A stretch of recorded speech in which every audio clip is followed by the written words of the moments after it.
Bismillahirrahmanirrahim. Assalamualaikum warahmatullahi wabarakatuh. Waalaikumsalam warahmatullahi wabarakatuh. Kembali lagi di kegiatan kajian serial Ramadan Al-Malik Travel bersama teman-teman di sini dan teman-teman pesawat Al-Malik online. Baik, kali ini innalhamdulillah wa syukrulillah wa la haula wa la quwata illa billah asyhadu an la ilaha illallah wahdahu la syarikalah wa asyhadu anna muhammadan nabiyya wa rasulah. Alhamdulillah kali ini minggu ketiga kajian Ramadan ini. Insya Allah tema kita kali ini mengenai sedekah. Mikir-mikir untuk sedekah. Ya, oke. Jadi mikir-mikir untuk sedekah, mungkin nanti ngapain sih gue sedekah? Mau sedekah kok mikir-mikir? Nanti mungkin akan dijelaskan oleh Pak Ustadz. Pada panjang lebar, kita langsung ke Pak Ustadz dulu. Pak Ustadz, gimana kabarnya Pak Ustadz? Alhamdulillah, kabar baik. Mas Ais, gimana? Puasa nggak? Saya sih kelihatannya lemes, Pak Ustadz. Berarti kan puasa. Atau belum tentu? Iya, belum tentu. Ada banyak orang yang pura-pura lemes tapi sebetulnya nggak puasa. Contohnya Pak Ustadz? Contohnya?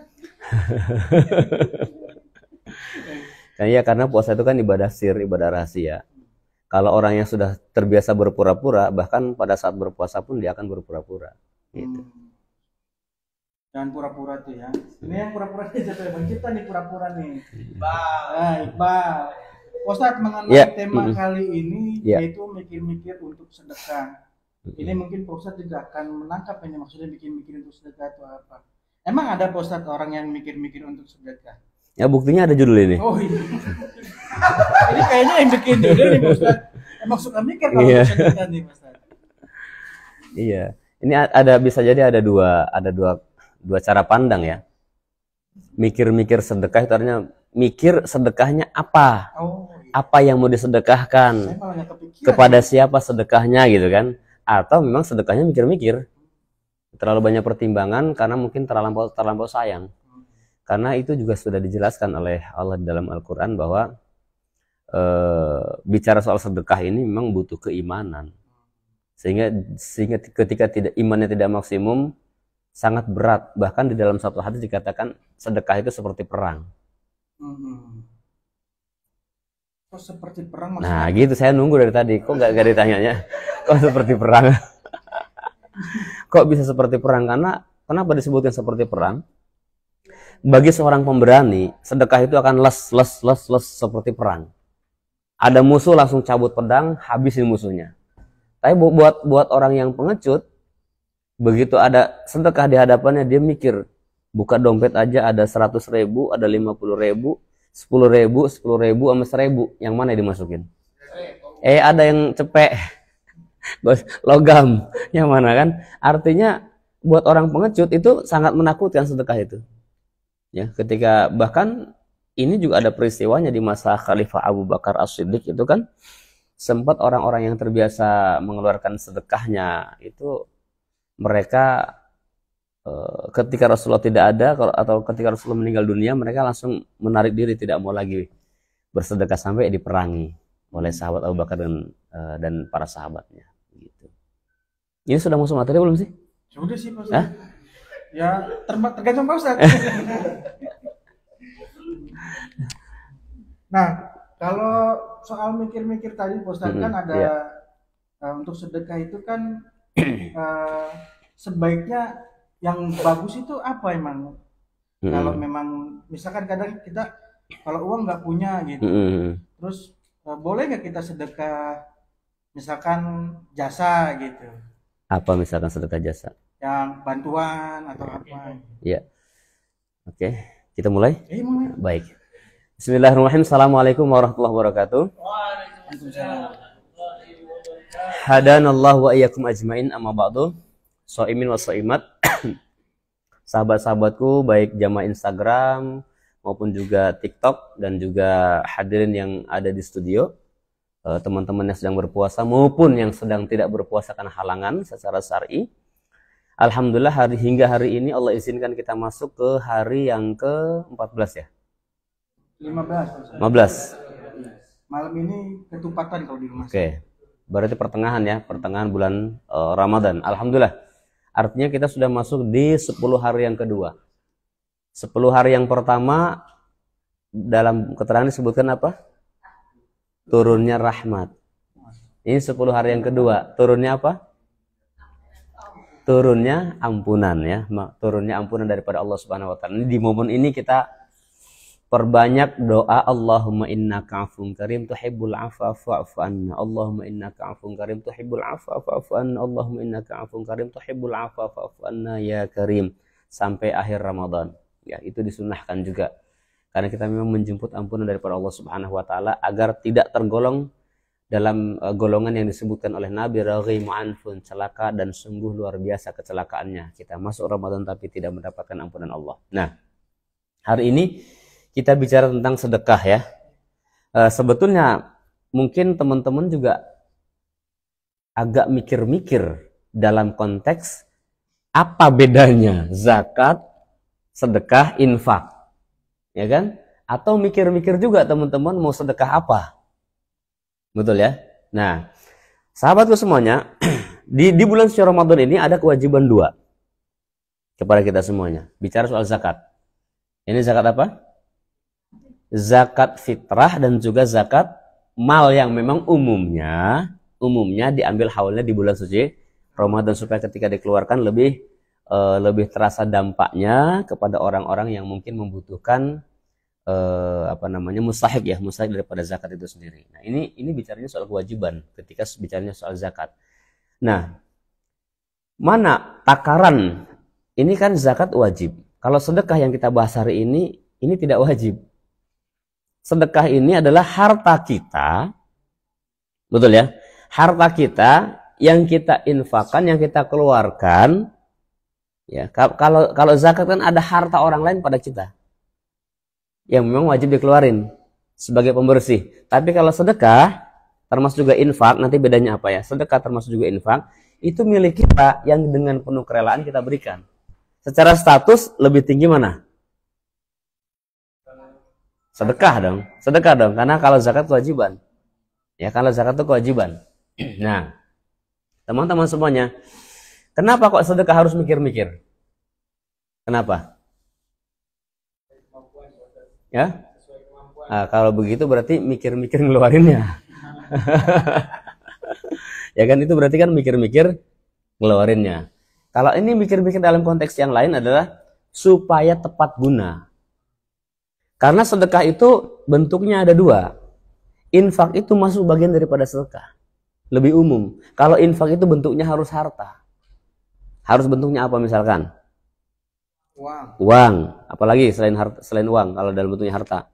Misalkan sedekah tanah kayak, sedekah bahan bangunan misalkan gitu kan. Ini artinya berbentuk harta materi.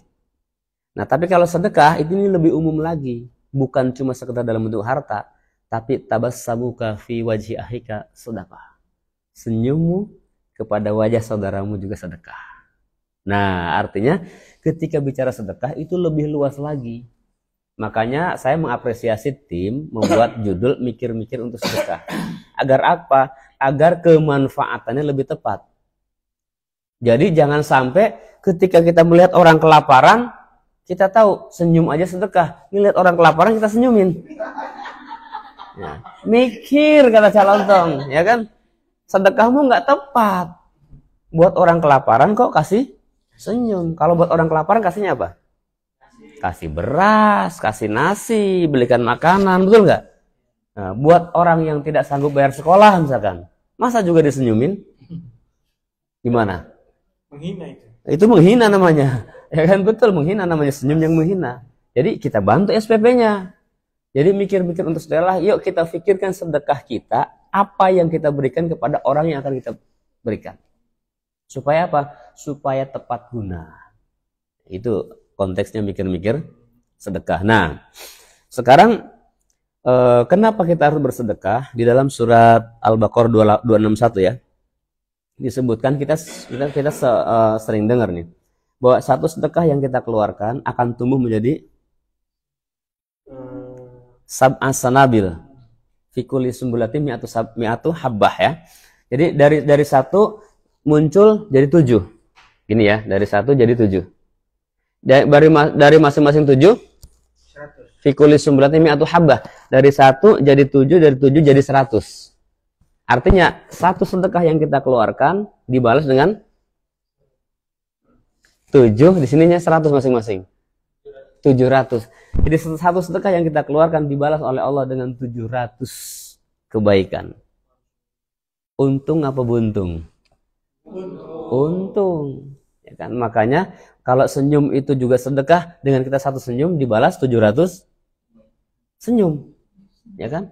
Siapa aja senyum tuh kita nggak tahu, ya kan? Artinya bentuknya pahala dari Allah Subhanahu wa taala. Nah, mikir-mikir sedekah, silakan keluarkan sedekah yang terbaik adalah sesuai dengan kebutuhan orang yang mendapatkan sedekah daripada kita semuanya.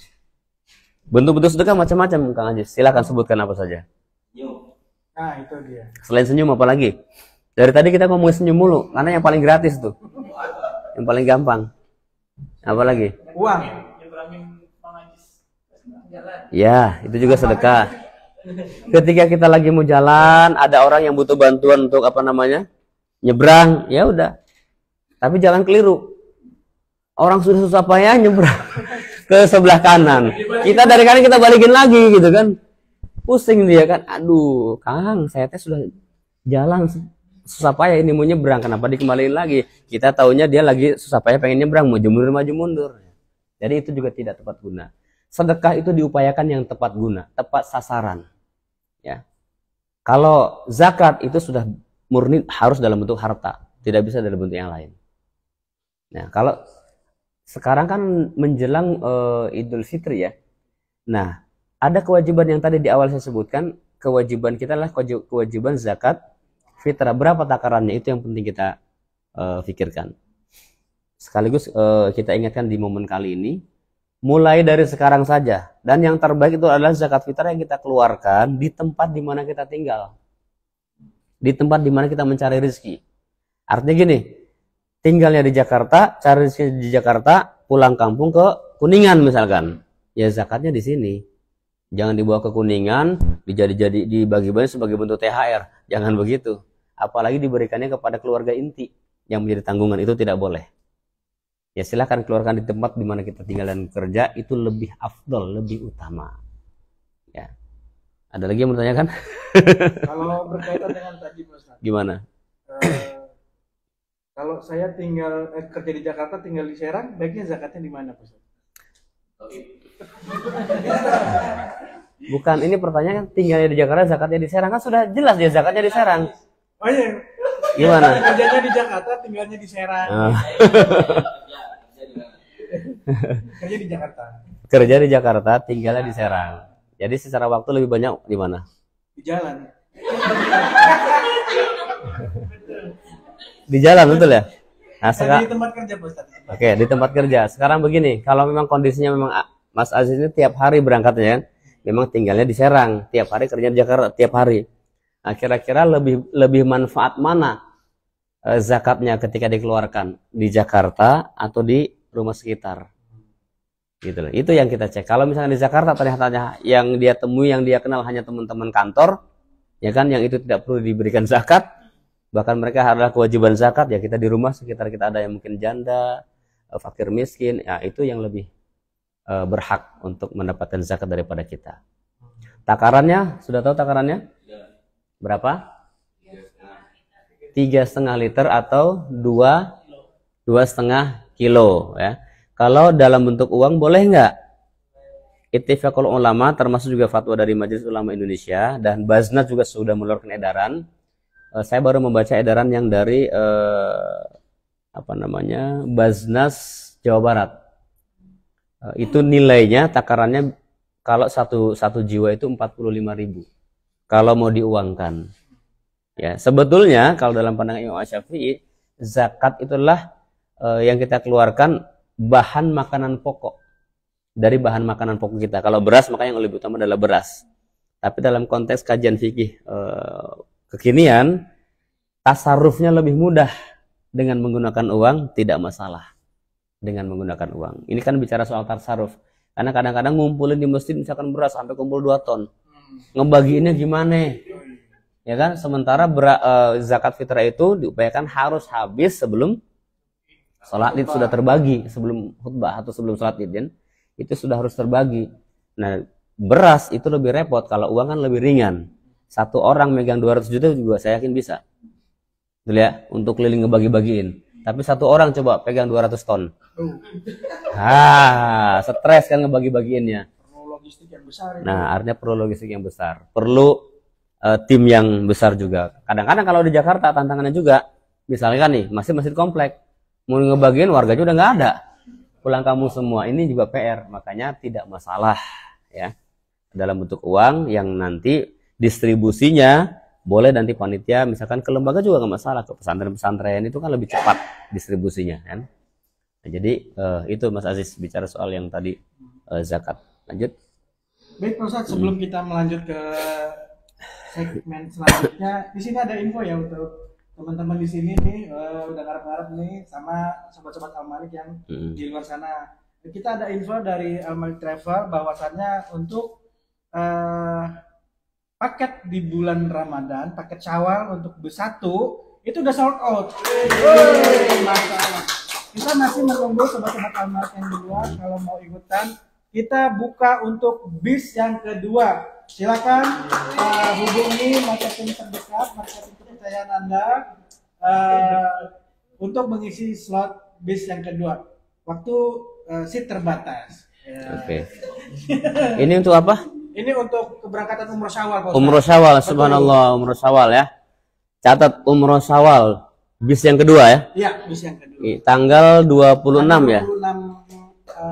Tanggal 26 April. April, artinya teman-teman semuanya setelah kita beribadah di bulan Ramadan full maksimum, kemudian Syawal itu artinya meningkat, keimanan kita meningkat, ditambah kita berangkat ke tanah suci untuk melipat gandakan rangkaian pahala kita insya Allah ya. Catat tanggalnya mumpung harga promo, betul ya? Betul, harga promo di 29.900.000 Iya. plus perlengkapan.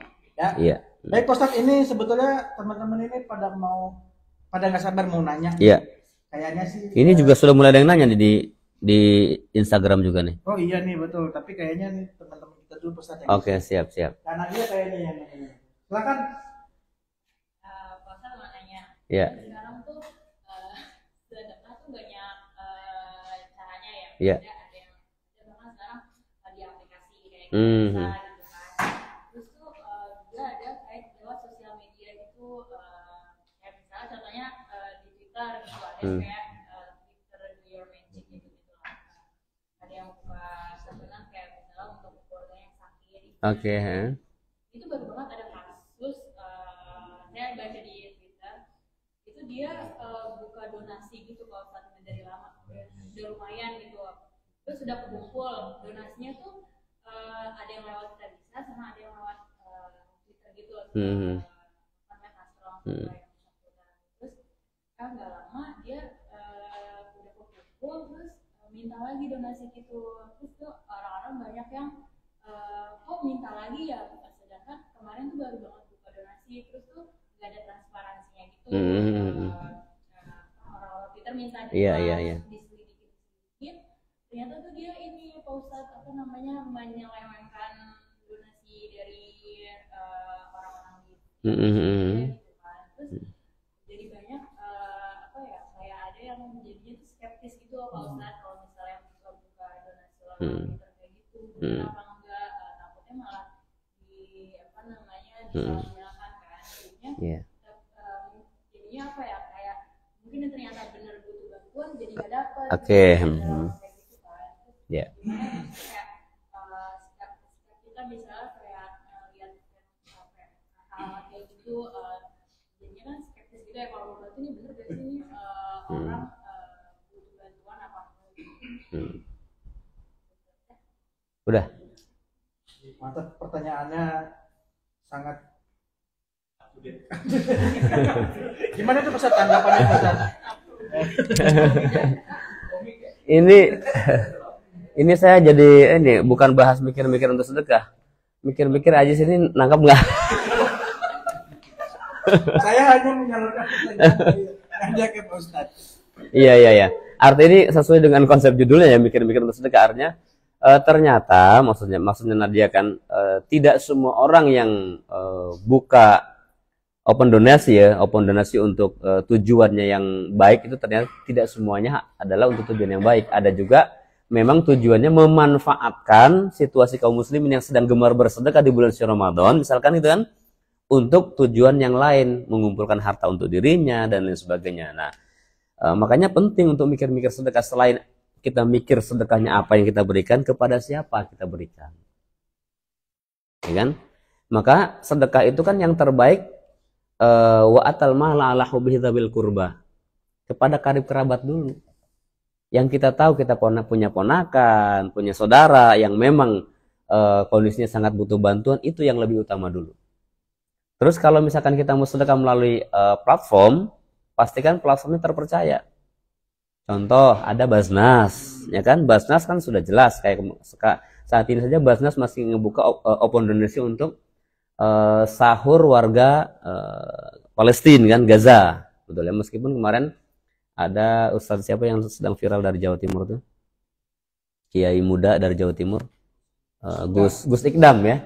Meskipun kemarin sempat viral Gus Ikdam memang baru dari Palestina, beliau menyampaikan ternyata di Palestina itu aman, nggak ada apa-apa dan lain sebagainya gitu kan. Terima kasih Gus Ikdam telah menyampaikan informasi tentang amannya Masjid Al-Aqsa. Tapi kan Palestina itu tidak cuma di Al-Aqsa. Memang kalau kita tujuannya hanya ke Al-Aqsa, ya aman. Karena Israel sendiri butuh devisa. Dengan cara apa? Kita datang ke sana kan beli visanya tuh ke Israel. Ya kan? Artinya kita kalau berkunjungnya ke Al-Aqsa insya Allah aman. Tapi Palestina itu kan tidak cuma daerah Aqsa. Daerah Masjid Al-Aqsa. Tapi juga ada kawasan Gaza, ada kawasan Rafah, ada kawasan yang saat ini lagi dibombardir juga. Termasuk kota tuanya apa namanya? Iya, daerah yang disebut kota tuanya sana kan.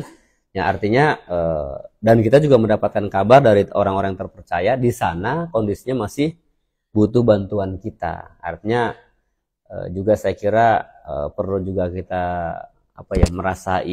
sedikit merasalah bahwa di sana memang juga masih butuh bantuan kita, terutama Basnas sendiri sebagai lembaga yang mewakili pemerintah kita masih open donasi untuk bantuan muslim di Gaza atau di Palestina. Artinya kita sangat percaya juga dengan Basnas bahwa mereka masih melihat kondisi kita perlu bantuan. Artinya kalau kita mau bantu silakan kepada platform-platform yang terpercaya. Ada Basnas, ada mungkin juga ACT kan yang secara swastanya kan, atau mungkin kalau kita kenal misalkan tahu misalkan saudara teman yang ada lembaga pendidikan yang memang mengadakan pendidikan gratis, kita tahu betul orangnya, bahkan tahu mungkin pesantrennya, itu bisa kita sampaikan. Tapi kalau memang yang berseliweran itu kita harus juga hati-hati. Hati-hati maksudnya apa? Memang kita harus husnudzon, tapi tetap juga cross check, ya kan? Tabayun, karena jangan sampai kita bahkan mengajak orang bersedekah kepada seseorang yang ternyata dia tujuannya untuk menipu, yang pada akhirnya melanggengkan pekerjaan dia sebagai penipu. Gitu. Jadi kalau kita tahu misalkan ternyata dia sedang nipu, bahkan kalau perlu kita sebarkan, hati-hati akun ini, agar apa? Agar orang lain juga tidak ikut-ikutan membantu pergerakan dia menjadi seorang penipu. Karena kalau tidak ada yang donasi ke dia, kira-kira mau nggak dia masih bertahan dengan sebagai penipunya? Saya kira mudah-mudahan jadi dia pensiun gitu kan, pensiun sebagai penipunya. Nah, ini yang harus kita waspadai. Jadi termasuk bicara soal, kembali kepada tadi soal zakat juga. Bolehkah zakat kita menggunakan platform itu? Kita mengeluarkan zakat langsung ke Basnas, misalkan langsung ke dompet duafa misalkan, itu juga dibolehkan. Ya, kita mengirim itu sudah dan di sana menerima itu sudah bagian daripada akad. Dan ketika kita juga memberikan zakat misalkan kepada orang sekitar kita, apakah perlu juga harus mengatakan dan mengikrarkan, Pak, tolong terima ini zakat saya. Pak, ini tolong terima sedekah saya? Tidak perlu. Karena itu akan menyakiti perasaan sang penerima. Kita punya tetangga misalkan kita lihat dia membutuhkan, kadang-kadang untuk orang-orang yang afifun muta'afif, di dalam kitab Riyadhus Shalihin disebutkan, siapakah itu orang yang afif muta'afif? Orang yang ngerekso dari minta-minta. Ada orang-orang yang betul-betul menjaga kehormatannya, dia tidak akan pernah mau meminta-minta, meskipun dalam keadaan sekarat, dalam keadaan nggak punya apa-apa. Lebih baik dia berhutang pinjam, kemudian dia berupaya untuk mengembalikannya. Ada orang-orang seperti itu. Nah, ketika kita lihat misalkan, aduh, apalagi ketika ngeliat orang yang seperti itu, kita datang, tolong Pak terima sedekah saya. Terima nggak kira-kira dia? Dia nggak akan terima. Dia akan sakit hati. Jadi, Pak ini hadiah. Pak tolong terima. Udah gitu aja, nggak usah disebutkan sedekahnya atau nggak usah disebutkan zakatnya. Niat di dalam hati cukup. Ya, kecuali kita datangnya ke masjid yang memang membentuk panitia zakat. Nggak apa-apa, nawaitu an ukhrija zakat al-fitri an nafsi wa an zaujati. Misalkan ya, non Iqbal. Udah punya belum? Oh belum ya, berarti an-nafsi dulu berarti kan. Wan ahli bareng dan keluarganya, nggak apa-apa Iqbal kalau mau zakatin orang tua nggak apa-apa juga. Meskipun anak masih kewajibannya orang tua, begitu ya. Nah, tapi di grup ini ada yang menarik nih, Kang Aziz, di Instagram. Kang Ustadz, katanya zakat itu bisa membuat kita kaya. Saya sudah zakat berulang kali kok masih belum kaya juga, masih gini-gini aja. Nah, ada tuh, coba kita dicek. Tadi saya sempat baca, betul kan? Ada kan? Nah, katanya sedekah bisa membuat kaya. Atau dari ZKR.id. ZKR ya. Emang ya Ustaz sempat kaya? Sekarang pertanyaannya, yakin apa enggak? Yakin dengan apa gitu? Kalau yakin, kata dia kenapa masih belum kaya-kaya gitu. Nah, makanya saya tanya nih. Kalau yang janji Allah itu yakin nggak? Kalau yang janji Rasulullah yakin nggak? Kan tadi di Al-Baqarah 261 sudah dibacakan.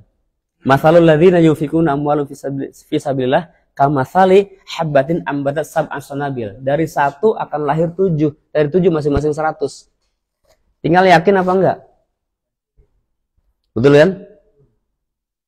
Kalau nggak yakin, boleh jadi memang keraguannya itulah yang terdengar oleh semesta yang menjadi sesuatu yang tidak jadi. Itu yang pertama, bicara soal sedekahnya dulu. Nah,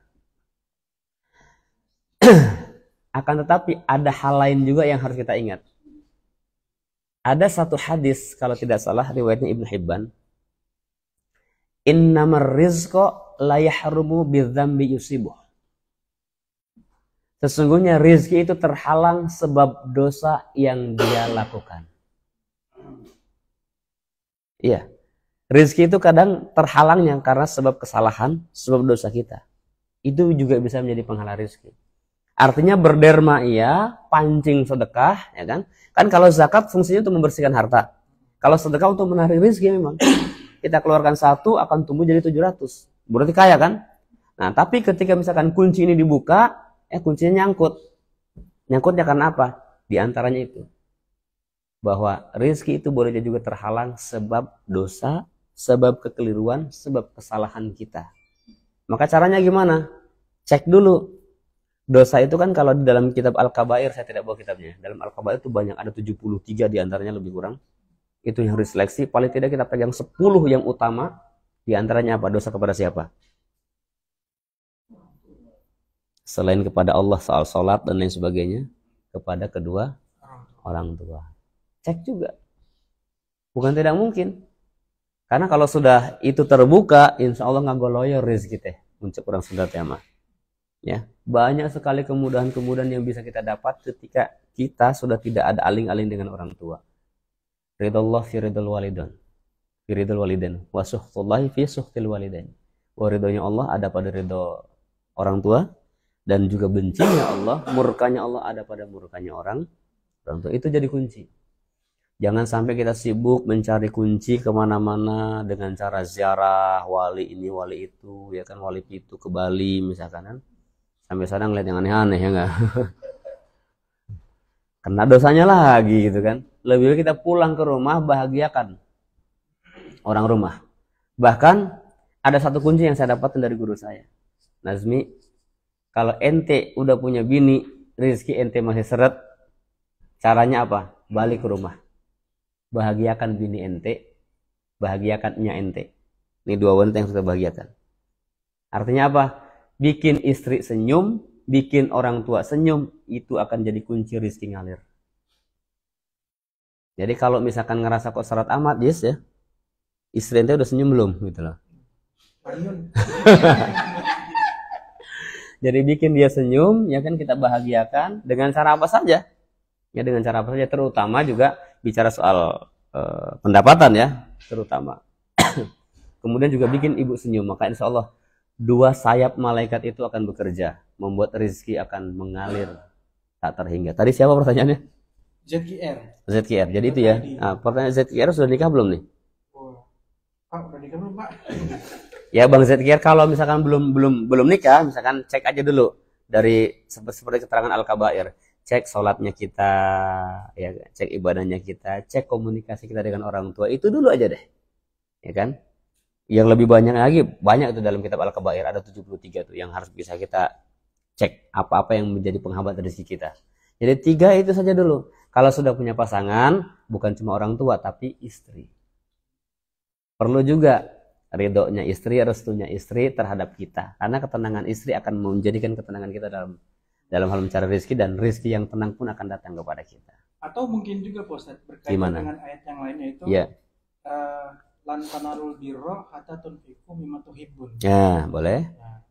Jadi mungkin dia tuh nggak dapat albirnya itu, kebaikannya itu, karena dia apa? Karena nggak menginfakkan apa yang dia cintai. Nah, karena mikir-mikir tadi sedekahnya kan, mau ngasih yang, aduh ini ada 2 kue nih, ini yang masih baru, ini udah kemarin. Yang disedekahin yang mana? Yang kemarin. Ya kan? Nah ini kan kalau bicara lantana biru kan begitu. Ya kan? Memang ketika menginfakkan itu, ketika kita bersedekah itu harus yang terbaik yang kita suka. Itulah kenapa disebut sedekah itu sebagai bentuk peperangan. Gemeteran kalau nggak biasa. Ya kan? Ada baju 2 nih, yang baru sama yang lama. Kasih mana?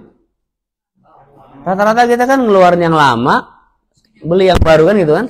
Nah, sesekali coba keluarin yang baru, kan pasti gemeteran tuh ngeluarinnya. Ya kan? Belum dipakai lagi nih gitu kan. Apalagi masih belum lunas misalkan gitu kan. Sama itu, makanya di ibarat peperangan itu kan akan gemeteran orang untuk mengeluarkannya. Masih ingat nggak ada kisah seandainya? Yang ini terjadi di masa Rasulullah. Ada seorang sahabat meninggal dunia, ya kan? Semuanya berdatangan bersama Rasulullah. Kemudian Rasul bertanya, wahai fulanah, kepada istrinya, apa yang dia sampaikan kepadamu ada tidak yang mungkin bisa jadi pelajaran buat kita? Si fulanah istrinya beliau mengatakan, ya Rasul tidak ada. Hanya dia mengatakan seandainya aja 3 kali. Seandainya. Apa yang dimaksud seandainya? Kemudian Rasul bercerita, Rasul kan ada yang bocorin, malaikatnya dari Allah Subhanahu wa Ta'ala. Wahai sahabatku, tahukah engkau, dia ini suatu ketika pulang dari masjid lapar. Ketika lapar masuk ke dalam rumah, dilihatnya di meja makanan ada sebuah roti. Diketuk pintunya nggak lama kemudian oleh seorang pengemis. Ya kan? Ketika ngeliat pengemis, dia juga sedekah, lapar, udah 3 hari nggak makan. Dalam Islam kan 3 hari nggak makan baru kita boleh minta. Nah, untuk orang-orang yang afif muta'affif menjaga betul-betul dia akan menghindar dari meminta-minta. Nah, kemudian meminta itu banyak bentuknya ya. Yang langsung minta, ada juga yang pakai kode. Hati-hati juga yang sering ngode-ngode itu minta, ya hati-hati ya. Itu berarti tidak termasuk dari golongan afif muta'affif. Nah, sampai di mana tadi ceritanya? Minta. Setelah itu kemudian karena dia juga lapar, dipotek 2. Diberikan separuh kepada yang pengemis, separuhnya dia makan. Nah, rupanya saat sebelum meninggal dunia, dia melihat amalnya. Dia lihat pahalanya. Sehingga dia katakan, seandainya ya Allah aku kasih semuanya, akan lebih banyak pahala yang aku dapat. Itu yang pertama. Yang kedua, karena 3 kali ke seandainya. Yang kedua apa? Pada saat berangkat menuju ke masjid, kedinginan kondisinya, ya kan, dia menjumpai orang yang sedang kedinginan juga di pinggir jalan. Kemudian karena dia menggunakan 2 pakaian, maka dia lepaskan pakaian lamanya, dia pakaikan kepada orang yang sedang kedinginan. Dan dia melihat pahalanya. Maka dia katakan, seandainya yang baru ya Rob, aku berikan. Dan yang ketiga, nyebrang jalan nih urusannya. Ketika bantu nyebrang jalan, bukan salah arah kalau ini kan. Dia bantu tuh nyebrangin. Bahkan dalam satu menuju masjid ya. Nah, Dia melihat pahalanya seandainya lebih jauh. Jadi makanya dia mengatakan seandainya semuanya ya Allah, seandainya yang baru ya Rob, seandainya lebih jauh ya Rob, tentu pahalanya akan lebih banyak. Itulah penyesalan orang meninggal. Dalam Al-Quran disebutkan tuh di dalam surah Al-Munafiqun ayat 10. Rabbi laula akhartani ila ajalin qarib fa asaddaqa wa akum minas solihin. Ya Allah, seandainya engkau mundurkan sekali saja, sebentar lagi saja usiaku. Jangan dulu kau matikan gitu kan. Saya akan bersedekah. Maka engkau akan mendapatiku termasuk orang-orang yang soleh. Nyesalnya kapan? Setelah meninggal baru nyesel. Tapi saat hidup kadang-kadang gimana? Berat kan? Makanya dikatakan sedekah itu orang bersedekah seperti orang yang mengalami peperangan. Sekarang kalau misalkan coba deh kalau nggak percaya, buka dompet masing-masing. Ada berapa isinya? Hah? Siap nggak itu yang ada di dompet sekarang tuh yang 200.000, yang 300.000, yang 400.000 dikeluarkan untuk sedekah takjil nanti sore. Ya kan? Pasti kan, Ustaz, kan sedekah satu takjil juga bisa kan gitu kan? Artinya itulah yang terjadi, apa namanya teman-teman semuanya, gambaran. Saya sih percaya kalau teman-teman di studio ini orang yang gemar bersedekah karena setiap hari saja mereka iuran untuk ngumpulin uang beli makanan dibagikan. Artinya ketika kita berderma itu gemeteran kadang-kadang. Nah, derma yang terbaik adalah yang ketika ngeluarinnya gemeteran. Lantana lur biru tadi. Yang kita aja berat ngeluarinnya. Karena buat orang yang bergaji 1 juta, sedekah 5.000 enteng nggak? Ringan banget. Tapi buat kuliah kuli panggul, dibayar ketika dia manggul setengah hari cuma dibayar 10.000, ngeluarin 5.000 berat nggak? Oh, beratnya luar biasa. Artinya 5.000-nya kita dengan liburnya kuli panggul boleh jadi berbeda takarannya. Nilainya sama-sama 5.000 tapi nilai di hadapan Allah berbeda. Karena nilai gemeternya tadi.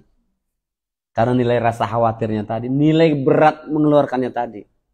Itu juga yang menjadi takaran. Oke? Silakan selanjutnya, ada lagi pertanyaan? Selanjutnya nih Ustaz. Ya. Saya ambil dari Sobat Al-Malik ya.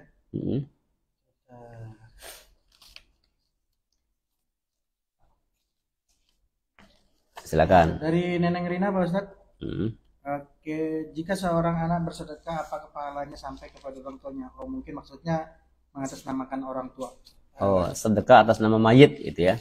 Ya, betul. Sedekah atas nama orang tua. Nah, sampai atau tidak? Kebetulan ini saya bukan ada di dalam salah satu hadis ya. Saya bacakan saja. Ada hadis dari Abdullah bin Abbas radhiyallahu anhu. Sesungguhnya ibu dari Sa'ad bin Ubadah radhiyallahu anhu meninggal dunia, sedangkan Sa'ad pada saat itu tidak berada di sampingnya. Kemudian Sa'ad mengatakan, "Wahai Rasulullah, sesungguhnya ibuku telah meninggal, sedangkan aku pada saat itu tidak berada di sampingnya. Apakah bermanfaat jika aku mensedekahkan sesuatu untuknya?" Nabi menjawab, "Ya, bermanfaat." Ini tercatat dalam hadis Bukhari nomor 2756. Artinya tidak ada yang sia-sia. Kita bisa boleh bersedekah untuk ibu almarhum, untuk kakek, untuk siapapun orang yang kita niatkan, termasuk untuk orang yang mungkin pernah berjasa dalam kehidupan kita, sudah meninggal dunia, mungkin ibu angkat atau orang yang ngasih beasiswa. Tidak masalah kita sedekah untuk almarhum tersebut, maka insya Allah tetap akan sampai. Kalau nggak percaya, silakan meninggal, cari apakah nyampe atau tidak. Ya, itu kata Gus Dur. Kan ada yang begitu, Gus Dur, emang kita ngirim Fatihah bakal nyampe ke mayit atau ngirim sedekah itu kan? Kata Gus Dur, nyampe. Kalau nggak percaya silahkan meninggal, coba cari ada nggak pahalanya gitu. Jadi nyampe, kita yakin nyampe. Buktinya Fatihahnya nggak balik lagi ke kita kan. Nah, insya Allah itu nyampe. Jadi tidak usah khawatir. Bahkan di dalam salah satu hadis juga dikatakan, idza mata ibnu adam inqata amalu illa min salasin. Ketika kita meninggal dunia terputus seluruh amalnya kecuali 3. Kayak Nadia. Ketika kita meninggal dunia, Nadia kan sebagai finance accounting misalkan, terputus amalnya, nggak bisa lagi Nadia ngotak-ngatik laptop. Bahkan kita akan kaget ketika terdengar kabar Nadia udah nggak ada, laptopnya masih bunyi, tek-tek. Katanya terputus amalnya gitu kan. Jadi betul-betul terputus amal kita. Saya yang sebagai sering kali bicara juga sudah tidak bisa lagi ngisi acara, kecuali direkam seperti ini akan terus menjadi pahala jariah. Semua kita terputus amalnya illa min salasin, kecuali tiga perkara. Yang pertama apa? Sedekah jariah. Sedekah yang kita keluarkan yang pahalanya akan terus mengalir sampai kapanpun, sampai kita berjumpa dengan Allah. Yang kedua, ilmu yang bermanfaat. Maka kalau teman kanan kiri kita ada yang belum paham apa tentang kebaikan, ajarkan. Itu akan menjadi ilmu yang bermanfaat yang menjadi amal kita. Jadi ilmu yang bermanfaat itu tidak harus ngajarnya di kelas, di sekolah. Teman-teman nggak paham Excel, misalkan Microsoft Excel gitu ya. Teman-teman nggak paham Microsoft Word, pengen ngetik belajar, kan ada karyawan baru masuk, nggak tahu caranya bikin laporan, diajarkan dulu. Itu juga ketika dia gunakan ilmu yang kita ajarkan, maka dia jadi ilmu yang manfaat. Dan yang terakhir, waladun soleh yad'ullah. Anak yang soleh yang mendoakan kepada dia yang telah meninggal dunia. Ada lagunya. Alamat. Alamat. Iku. Saya nggak bisa nyanyi, mohon maaf ya. Suara lagi begini juga. Ada pertanyaan bagus banget nih dari Sobat Malik di luar sana ya. Dari Rere Zaintiara. Oke. Assalamualaikum. Waalaikumsalam. Apa hukumnya kita menceritakan sedekah kita? Misalnya cerita ke suami untuk kasih tahu keuangan kemana aja. Nah, kita kasih tahu tuh buat sedekah ini, sedekah itu. Gitu. Ya. Untuk orang-orang yang punya kepentingan tidak masalah. Siapa yang punya kepentingan? Misalkan harta istri terhadap suami, harta suami terhadap istri, kan pasti punya kepentingan. Jangan sampai misalkan nih seorang suami punya mobil 2 misalkan. Disedekahin 1 mobilnya, tapi nggak ngomong-ngomong ke istri. Curiga nggak gara-gara istri? Oh iya banget tuh kan? Pasti iya banget. Misalkan gajian tanggal berapa? Tanggal 25. Kemarin, Ustaz. Tanggal 25 gajian kan? Biasanya misalkan masuk ke rekening istri, ya kan? Langsung dialihkan tanggal sekian. Tiba-tiba kok ini cuma separoh misalkan. Misalnya diam-diaman disedekahkan. Curiga nggak gara-gara? Ya kan? Jadi pertanyaan kan? Tapi dia bilang ke suaminya, Mama sisanya buat simpenan ya gitu. Oh, disimpan. Ya. Jadi artinya untuk orang yang punya kepentingan nggak masalah. Termasuk juga untuk lembaga. Ya kan, untuk lembaga misalkan kita ada lembaga nih, ya kan? Ada uang masuk dari mana gitu kan, kita donasikan untuk ternyata berbuka bersama anak yatim segala, tapi kita nggak laporin. Misalkan taruhlah Nadia lah misalkan yang bagian pencatatan keuangan, tapi tidak dilaporkan, kira-kira bahaya nggak? Bahaya. Tapi untuk orang di luar itu yang tidak ada punya kepentingan, termasuk juga untuk misalkan kita sebagai DKM, ya kan, ada tuh dana masyarakat kan masuk, ya kan, kita gunakan untuk misalkan ada orang yang datang kayaknya musafir, kan mereka juga punya hak kan untuk mendapatkan bantuan daripada dana yang dikumpulkan masyarakat. Dia berikan tapi nggak laporan, diam-diaman aja, pasti itu akan dicurigai. Jadi untuk orang-orang yang punya kepentingan, pasangan hidup, lembaga, harus justru ya harus disampaikan. Kecuali memang misalkan istri ada pendapatan lain yang tidak diketahui oleh suami, atau suami juga sama, yang itu didermakan. Gak apa-apa nggak bilang juga. Tapi kalau sudah saling tahu, tiba-tiba nggak ada, jadi bahaya nggak? Jadi bahaya. Misalnya nih, siapa di sini? Bang Afan manggil saya, ya kan? Manggil saya untuk, Kang Ustadz tolong bantu dong acara di rumah, misalkan. Saya datang ke tempat Bang Afan. Ya kan? Saya sedekah ilmu di sana, Bang Afan sedekah rezeki misalkan. Tiba-tiba Bang Afan ngasih 1 juta. Ah kasihan kalau Kang Ustadz kejauhan ngasih 5 juta misalkan. Nah Bang Afan ngasih 5 juta enggak? Karena ini kan bukan dari yang tercatat biasa hari-hari kan. Kemudian setelah itu saya lewat masjid misalkan, ya kan, bersama Bang Aziz ingetin, Kang Ustadz kayaknya masjid itu butuh bantuan tuh, lagi ngebangun. Ya udah sih, uang yang dari Bang Afan kasihkan saja. Kan tidak ada harus bentuk laporan kepada istri kan, tidak masalah kalau itu. Tapi yang diketahui ini berbahaya kalau tidak laporan. Termasuk tadi pertanyaannya di karir ya.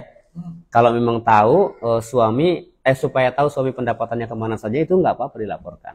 Bahkan itu akan jadi, kalau istri yang mengeluarkan dan dilaporkan kepada suami, menjadi sedekahnya suami juga. Karena kan hartanya kan dari suami semuanya, gitu kan? Nah, sebenarnya, dan pertanyaannya gini mungkin ya, boleh nggak sih istri mengeluarkan harta suami tanpa sepengetahuan, didermakan? Nah itu justru yang tidak boleh. Izin dulu ke suami. Mas, Bang, Pah, izin ya, saya mau kasihkan ini ke saudara, nah itu izin dulu supaya tidak terjadi sengketa di akhir kemudian.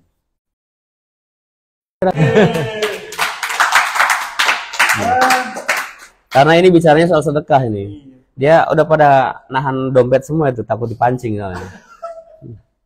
Langsung disolat. Iya.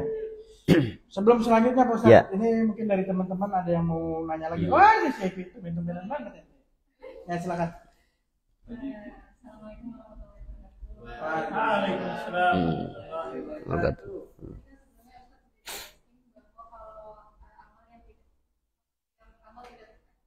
Terputus. Amal terputus kecuali 3 perkara. Ya. Terus lalu bagaimana seseorang yang ahli sedekah namun juga dia ahli maksiat?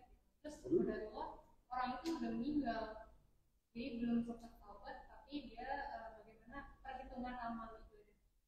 Oh, baik, siap. Balapan, ya. Bagaimana dengan orang yang rajin sedekah tapi juga rajin maksiat? Kalau bicara soal kemaksiatan, kita sebagai manusia berlepas diri ya. Artinya apa?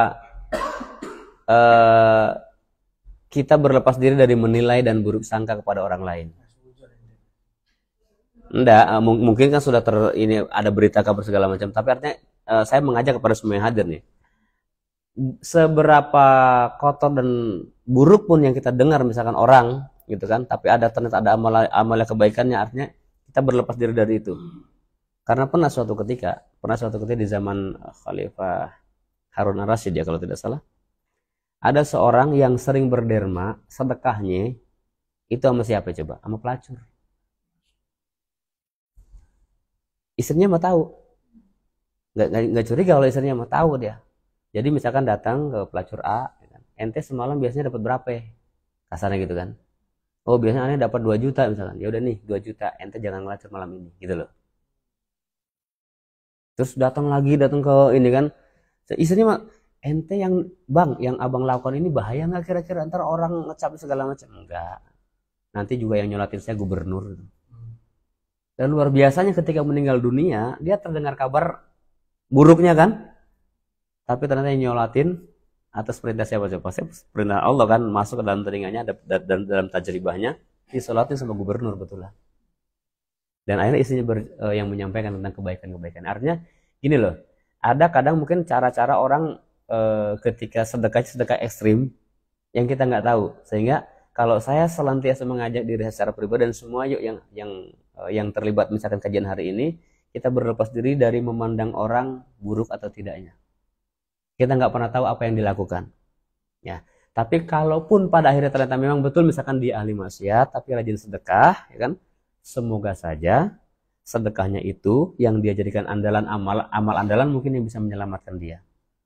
Karena saat maksiatnya itu misalkan dia dugem, dia ini nanti saat dugem itu benar-benar dugem atau dia sebetulnya pengen cari celah untuk bagaimana mengajak orang dan lain sebagainya, ya. Karena termasuk yang seperti ini juga saya pernah ada terlibat di dalam satu gerakan waktu itu dengan teman-teman Madani Home Care. Kita sering keliling tuh ke diskotik. Untuk nyari apa? Untuk nyari orang-orang yang lagi pada mabok, noki. Kita titik nih, ini. Sehingga ketika di luar kita tahu, di ini untuk orang tukang mabok nih. Lama-lama kita ajak sholat, kita ajak apa, kegiatan beribadah segala macam. Bahkan kalau kita tawarkan detoksifikasi, pembersihan racunnya segala macam. Dulu sempat ngalamin kondisi itu juga. Nah, artinya kita tanamkan lebih banyak berbaik sangka. Namun bicara soal amalan segala macam kita nggak pernah tahu, kita serahkan saja kepada Allah. Karena masuk surganya kita sebab rahmatnya Allah. Yang terpenting yuk kita miliki amal kebaikan. Siapa di antara kita yang tidak pernah berbuat salah? Betul nggak? Yang penting setiap kali kumpul seperti ini kan kita sadar, jadi ingat lagi, diingatkan, yuk kita berbuat baik lagi. Perkara nanti misalkan kita sableng lagi, oleng lagi, nggak apa-apa, ntar ingat lagi. Makanya pentingnya kita kumpul bersahabat, bersaudara dalam sebuah kebaikan. Akan ada terus saling mengingatkannya. Gitu ya. Nah ini ada pertanyaan lagi, Jess. Saya tadi sempat lihat, Jess. Apa nih Pak Ustadz? Ajis lihat nggak tadi? Jangan-jangan sama nih kita yang dimaksud nih. Siapa? Dari Habibi Muafiqoh ya. Oke. Ya. Dari Habibi underscore Muwafiq. Iya.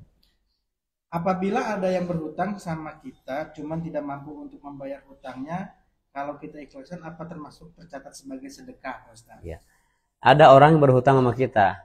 Kita tahu dia nggak sanggup ngebayarnya. Ya udah kita ikhlasin aja. Sedekah luar biasa. Itu sedekah luar biasa buat kita. Tapi sampaikan juga akadnya. Sampaikan kalau memang mau disedekahkan gitu kan. Ya udah, ane lihat ente kayaknya kagak sanggup nih. Gitu. Ane ikhlasin aja udah. Nggak usah dibayar lagi, cukup deal ya udah. Jadi bebaskan juga dia supaya dia juga tidak terbayang-bayang kan. Nah cuman buat kita yang sedang berhutang, kita juga harus sadar kalau kita lagi berhutang, misalkan kita punya hutang, postingnya lagi makan di mana, utang maka gak dibayar, tapi Jalan ke luar negeri. nah jadi itu juga kita harus hargai orang yang perasaan orang yang menghutangi ke kita. Kalaupun misalnya kamu Ustaz kan saya dibayarin sama orang, misalnya ya sampaikan, bro, om, pak, apa siapalah sebutin, mohon maaf ya belum bisa bayar ini, tapi saya dapat hadiah nih, dibayarin buat umroh misalkan, atau dibayarin buat pergi kemana gitu kan, diajak jalan-jalan, diajak makan, bilang aja nggak usah malu, ya kan, jangan ada istilah apa ya, tampilan sok necis, sok apa gitu kan, Biar terkerasa kesohor. nah ya. Jangan ada sampai kondisi-kondisi begitu. Pengen terus show off gitu kan. Di medsos supaya terus padahal dia dalam kondisi yang tidak baik-baik saja. Ya, karena itu akan mengundang Suzon. Selain suudzon akan mengundang justru malah sumpah serapah dari orang-orang. Ya, masih ingat kan survei yang dilakukan oleh MQ terhadap postingan-postingan setiap kita itu? Ya kan, 80% orang nggak peduli kita posting apa juga nggak peduli, tapi yang punya kepentingan ya, yang punya kepentingan sama kita, gile dia lagi di sono padahal dia masih punya utang sama kita misalkan kan, itu masuk kategori yang 3% enak ya kan. Kalau yang kita postingnya tuh yang sedih misalkan, itu ya ada 17%-nya orang bahagia dengan kesedihan kita. Tapi kalau yang kita posting adalah kebahagiaan, ternyata ada sangkut pautnya dengan orang lain yang kita masih berhutang, itu 3% itu enak sama postingan kita. Jadi itu yang terpenting. Sikap kita sebagai seorang mungkin yang sedang berhutang, boleh nggak sih berhutang dalam Islam? Boleh, tidak masalah. Asal kita punya tujuan yang baik dan punya rencana baik untuk membayarnya. Kalau sudah tidak sanggup lagi akan membayar, apa solusinya? Pay later. Artinya ya apa yang kita punya lebih baik dikeluarkan dulu, dijual dulu. Misalkan ya jual aset dulu, diringankan. Jangan aduh sayang, saya segala macam yang dipunya sayang, ya kan? Misalkan tapi nggak sanggup, bayar juga nggak sanggup, akhirnya malah berhutang. Itu mencelakakan diri sendiri.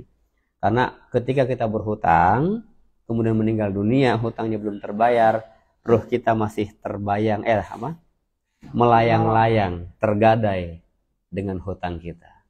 Hati-hati. Dan ancamannya cukup keras. Ya. Nah, makanya di antara manfaat sedekah juga, di antara manfaat sedekah ini kan orang yang berhutang ghorimin kan kategorinya. Di antara manfaat zakat dan juga sedekah kita adalah untuk apa? Untuk membantu orang-orang seperti itu. Kita tahu misalkan ada tetangga kita punya hutang kayaknya udah terpuruk banget, kita bersedekah, itu juga menjadi orang yang mustahab disunnahkan untuk kita berikan sedekahnya kepada dia, sehingga meringankan bebannya. Tapi kalau kita tahu, misalkan siapa? Iqbal. Wah, kalau gua kasih duitnya, yang ada dimakan duitnya, utangnya tetap kagak dibayar, misalkan. Udah tahu nih, wataknya begitu. Nggak masalah juga dia, misalkan Iqbal punya hutangnya sama siapa? Sama kita misalkan. Udah, kita pertemukan mereka nih, hutangnya Iqbal gua bayarin ya. Bisa juga itu seperti itu, bagus. Daripada kita berikan kepada Iqbal, nggak dibayarin juga misalkan gitu, ya kan? Karena ada orang yang memang tabiatnya begitu, nggak sadar-sadar, kita bantu. Jadi itu ya. Silakan lanjut. Ya gitu ya. Jadi tips kalau yang mau tapi masih sambil jalan-jalan, ya jangan update status.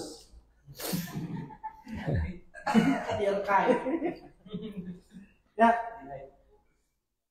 Oke, Mas Rati, tadi saya nemu sekilas ada pertanyaan yang menarik dari di Sobat Al Malik. Tapi sebelum saya lempar ke Sobat Al Malik yang di luar, teman-teman ada yang mau nanya lagi nggak? Kayaknya Bang Ardian di pusat kameramen kita. Iya, silakan. Menyimpan banyak pertanyaan dalam benak kepalanya. Silakan Bang Ardian.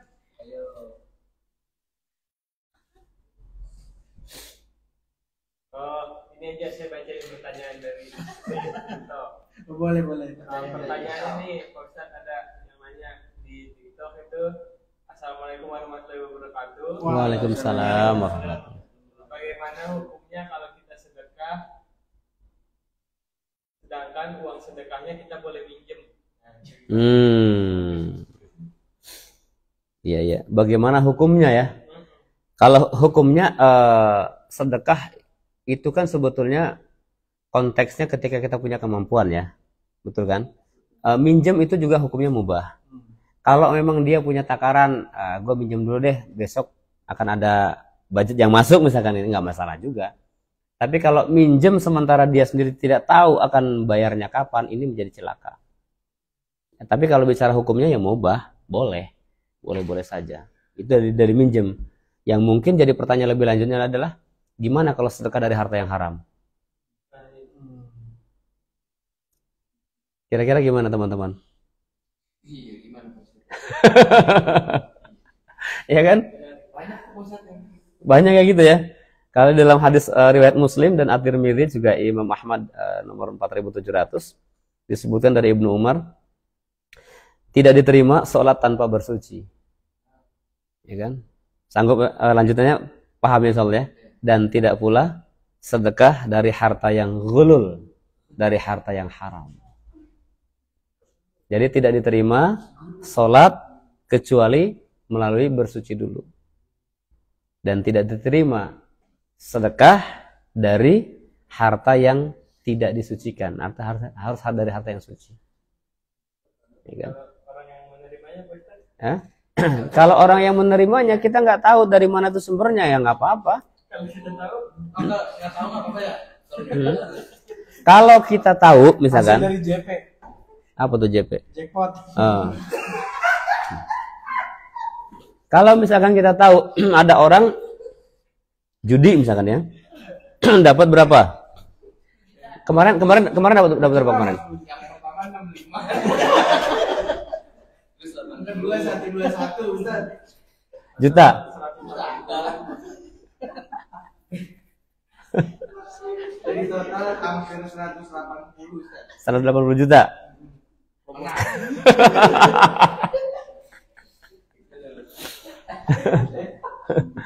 Oke. Misalnya kita tahu nerima dari pemberian orang yang hasil dari judi lah, dari harta yang haram. Upayakan itu yang kita terima tidak masuk ke dalam tubuh kita.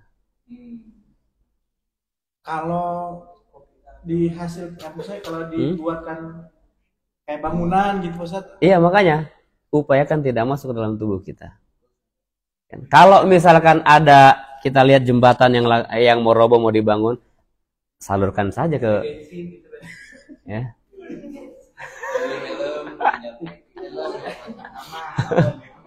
Itu namanya pembenaran.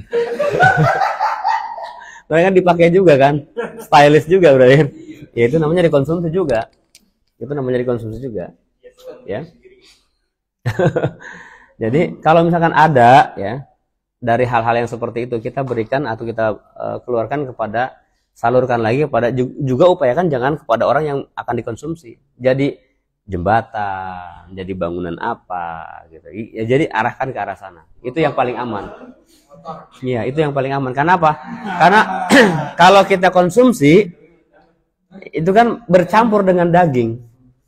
Bercampur dengan darah kita menjadi daging dan sebagainya. Nah, itu yang menjadi segumpal darah kita akan terkotori. Ya kan? Idza saluhat saluhat jasadu kulluh. Kalau hati ini sehat seluruhnya. Tapi kalau hati ini kotor karena sebab makanan yang dari tadi, maka akan ikut kotor. Itu yang menyebabkan pandangan mata kayaknya susah banget dibawa ngajak lihat Quran. Lihat nonton tawaf misalkan. Susah banget. Begitu nonton tawaf munculnya nonton yang lain lagi. Itu yang mungkin bikin kita susah telinga tuh buat dengerin kebaikan-kebaikan. Dinasehatin, alah ceramah mulu misalkan gitu kan. Alah nasehat mulu misalkan gitu kan. Pengennya dengerin jep. Kita bikin romantis. Pokoknya denger yang begitu-begitu aja kayaknya enaknya gitu kan. Yang bikin juga langkah kaki kayaknya mau diajak ke masjid berat banget. Tapi begitu temennya, ayo nongkrong, wah cepet banget itu loh. Pakai sepatu, begitu diajak mau ke masjid berat banget, makanya lama gitu, susah banget. Tapi begitu, ayo ke kafe mana segala macam cepet banget, terus langsung crack, nyampe. Padahal dia ke masjid ngapain pakai sepatu ya? Ya? Ke masjid ngapain pakai sepatu? Ya kan perjalanannya biar asik.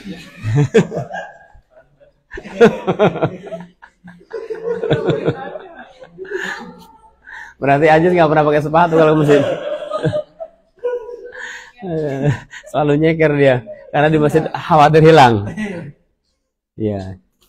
Oke, lanjut Jis. Ini Pak Ustadz, Ya. kayaknya di sini ada benak-benak yang pengen dipertanyakan nih Pak Ustadz dari Ya. teman-teman di sini. Mm-mm. Ya, dari teman-teman silakan. Kayaknya nih satu lagi Pak. Dari Ya. Nama saya Ilham dari Bogor. Ya, Ilham dari Bogor, silakan Ilham. Mau bertanya Pak Ustadz, kalau misalkan ini kan tadi Pak siapa tuh Pak Habibie Mufakoh itu Mm-mm. dalam bertanya tentang mengikhlaskan apa tuh mengikhlaskan hutang ya, Mm-mm. mengikhlaskan hutang, Hutang. apakah termasuk ke dalam sedekah? Iya. Kata Pak Habibie. Nah ini kalau kawan saya nih Mm. apa namanya orangnya sudah hilang nih Pak Ustadz, bukan yang kalau ini kan konteksnya dia ngeikhlasin langsung hutangnya. Nah ini sebenarnya belum ikhlas banget, tapi orangnya udah hilang, kemana tahu gitu. Nah tapi kita niatkan sebagai sedekah, itu bagaimana tuh Pak Ustadz hukumnya? Kan di awalnya kita masih kesel nih, sedikit kesel, tapi ya udah sedekah aja. Itu gimana Pak? Ya, akan bernilai sedekah, akan bernilai kebaikan buat kita. Walaupun di depannya tuh kita masih rada kesel gitu. Iya, kan itu kan proses. Mengikhlasan itu nggak bisa serta merta, betul kan? Mengikhlasan itu perlu proses. Kalau orang yang sudah terlatih, baru akan sangat dengan mudah mengikhlaskan. Tapi kalau orang yang belum terbiasa, ya kan akan sulit. Artinya secara manusia, berapa lagi, misalkan konteksnya kan pada akhirnya kan seperti dikhianati kita kan. Misalkan awalnya minjem, masih bisa berteman, tiba-tiba menghilang. Kan lu apa sih mau lu gitu kan? Nah, pasti kita ada keselnya gitu loh. Nggak apa-apa, tapi pada akhirnya kita pun dia nggak tahu, udahlah gua ikhlasin. Udah. Akan tetap jadi sedekah buat kita semuanya. Akan jadi bernilai pahala di hadapan Allah Subhanahu wa taala.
Ya. 2,5%. Dari apa? Gaji. Ya kan dari gaji nih. Takarannya kalau misalkan takaran emas itu 85 gram, kira-kira berapa duit? Bro, 85 gram. 150 juta. Berapa coba sekarang kita hitung?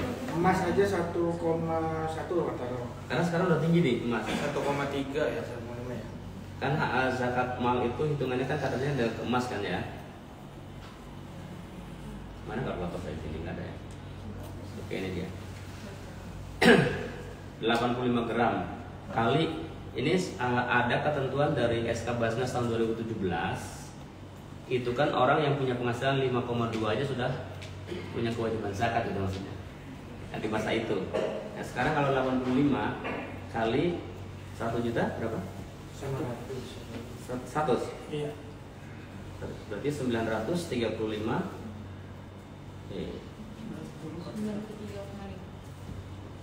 93,5 betul ya, dibagi 12, maka berarti penghasilan 7,7 ya, 7,7. Silakan keluarkan 2,5 atau 2,5% daripada penghasilan setiap bulan, itu agar kita mudah mengeluarkannya sehingga tidak berat. Coba kalau 7 juta aja dari 2,5% berapa? Misalkan kita 2, ya, kali 2,5%, 150 hanya 190-an atau 200.000. Ringan nggak? Ringan. Tapi coba 200.000 kali setahun berapa? 12, 4, Ya kan? Nilainya besar kan? Itu insya Allah akan jadi godaan buat kita semuanya. Maka disebutkan juga termasuk peperangan. Berat ngeluarin nambahin iPhone apa zakat, nambahin iPhone apa zakat. Silakan ya. Nah, buat teman-teman yang sudah memang mengeluarkan rutin setiap bulan, tidak perlu lagi menghitung haul. Ya kan, tinggal dihitung harta-harta yang lain. Mungkin ada harta tabungan ya, tabungan emas, tabungan yang lainnya, atau zakat perdagangan, atau ada usaha-usaha yang lainnya, silakan dihitung. Supaya apa? Supaya harta kita bersih, ya kan, membersihkan harta. Dan ketika kita keluarkan lebih daripada yang seharusnya, maka sisanya menjadi sedekah kita untuk menarik rezeki kita. Gitu ya. Jadi mikir-mikir untuk sedekah adalah yang pertama, mikir-mikir sedekah yang terbaik apa yang kita berikan, dan juga mikir-mikir kepada siapa kita berikan agar tepat guna. Dan jangan mikir-mikir untuk bersedekah. Karena apa? Terlalu banyak mikir, nanti kita akan menyesal di kemudian hari. Bersedekahlah selama masih kesempatan itu ada. Jangan sedekah ketika nunggu punya. Pokoknya bisa sedekah. Belum bisa punya duit, pakai tenaga dan lain sebagainya. Termasuk hari ini di masa bulan suci Ramadan ada informasi nih, kejar berkah Ramadan. Ada misalkan kita sedekah untuk apa? Untuk berbuka puasa, ya kan? Sedekah untuk apa? Untuk para relawan pengajar. Silahkan. Mungkin itu yang dapat saya sampaikan, lebih kurangnya saya serahkan kepada Kang Aziz. Silahkan. Baik, terima kasih Pak Ustadz.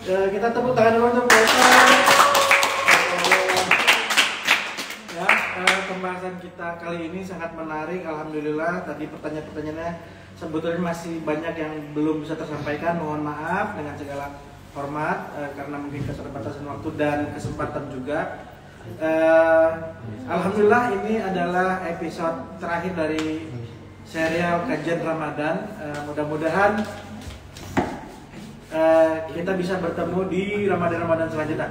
Tapi sebelum kita tutup, ada beberapa info. Insya Allah Umroh Syawal di tanggal 26 April bus 1 sudah sold out 1. Ini bagi teman-teman, bagi sahabat-sahabat Amalik di luar sana yang ingin ikut, kita buka untuk bus kedua. Ya. Jadi jangan sampai kelewatan kesempatannya, segera daftarkan diri Anda untuk ikut dalam rombongan Umroh Syawal bersama Dewan Syariah kita. Ya baik, sebelum kita closing dan akhiri, sama ini ada yang dari Ibu Enci ya, Ibu Enci Roni. Oh, apa tuh? Masih ada lanjutan itu. Mungkin boleh dijapri ke saya nanti karena ini jam sudah habis ya. Boleh dijapri ke saya melalui WA. Mungkin ada hal yang masih belum tuntas, boleh dijapri ya. Boleh nanti jawabannya bisa melalui VT atau video Ya. nanti di share di konten Instagram. Oke. Baik. Ya baik Pak Ustadz, sebelum kita benar-benar menutup kegiatan ini, kita memohon kepada Ustadz kesediaannya untuk ditutup dengan doa terlebih dahulu. Baik, terima kasih. Sebelum kita berdoa, kami juga minta doa dari semua yang menyaksikan kegiatan atau tayangan hari ini. Semoga Allah sehatkan. Ini kondisi lagi Allah kasih banyak ujian. Sudah agak cukup lama ini, flu dan batuknya agak lama. Semoga semua yang menyaksikan juga Allah sehatkan, semua yang ada di sini juga Allah sehatkan, sehat jasmani, pikiran serta rezekinya. Ya, ala hadhihi al-ahsan qasul al-Fatihah.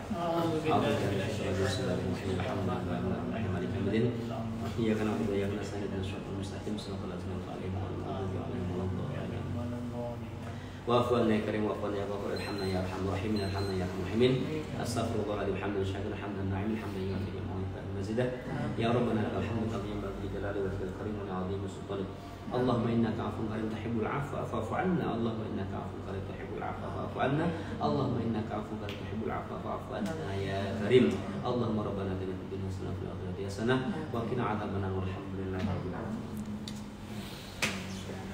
Dan satu hal yang terlupa, sebentar lagi musim masuk THR. THR juga ada porsi zakatnya. Jangan lupa tunaikan zakatnya. Ya baik. Assalamualaikum warahmatullahi wabarakatuh.